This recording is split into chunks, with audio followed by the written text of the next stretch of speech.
La raison la plus déterminante pour nous aider à affronter paisiblement le drame de la souffrance est celle-ci. Nous devons prendre très au sérieux le mystère de l'incarnation et celui de la croix. Jésus a pris notre chair, il a réellement pris sur lui nos souffrances.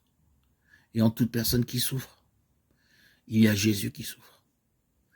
Dans l'évangile selon saint Matthieu au chapitre 25, dans le récit du jugement dernier, Jésus dit à ceux qui ont pris soin des malades ou visité les prisonniers, « Tout ce que vous avez fait à l'un de ces petits, c'est à moi que vous l'avez fait. » Ces paroles du Seigneur nous apprennent qu'au soir de la vie, nous serons jugés sur l'amour, et en particulier l'amour de nos frères dans le besoin.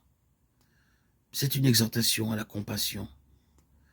Mais ces paroles de Jésus ne nous invitent-elles pas aussi à reconnaître ses traits, sa présence dans tous ceux qui souffrent? Elle nous appelle à nous employer de toutes nos forces à soulager cette souffrance, mais aussi à porter sur elle un regard d'espérance. Dans toute souffrance,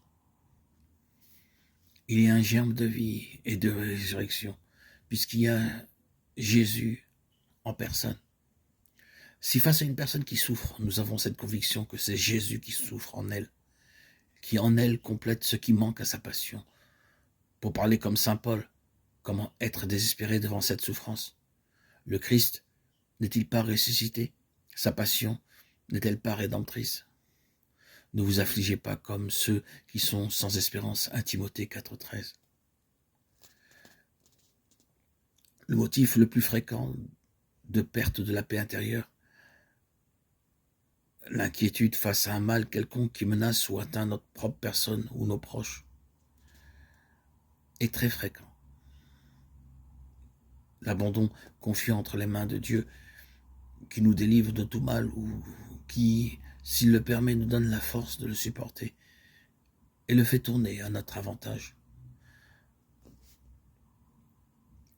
Cette réponse reste valable pour toutes les autres causes qui nous font perdre la paix et auxquelles il nous faut nous intéresser, tels que les cas particuliers.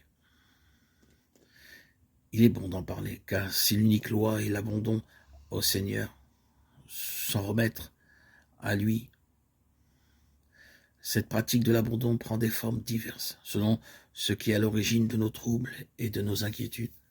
Il arrive souvent que nous perdions la paix, non pas parce qu'une souffrance nous touche ou nous menace personnellement, mais plutôt à cause du comportement d'une personne ou d'un groupe de personnes qui nous afflige et nous préoccupe. C'est alors un bien qui n'est pas directement le nôtre, mais cependant auquel nous tenons, qui est en cause. Le bien de notre communauté ou le salut d'une personne particulière. Une femme peut être inquiète parce qu'elle ne voit pas venir la conversion tant désirée de son mari. Un supérieur de communauté peut perdre la paix parce que l'un de ses frères ou sœurs fait le contraire de ce qu'il attend d'eux. Ou plus simplement, dans la vie de tous les jours, on s'irrite de ce qu'un proche ne se comporte pas comme on estime qu'il devrait se comporter. Que d'énervement dû à ce genre de situation. La réponse est la même, la confiance et l'abandon. Je dois faire ce qui me revient pour aider les autres à s'améliorer paisiblement et doucement et remettre tout le reste au Seigneur qui saura tirer profit de tout.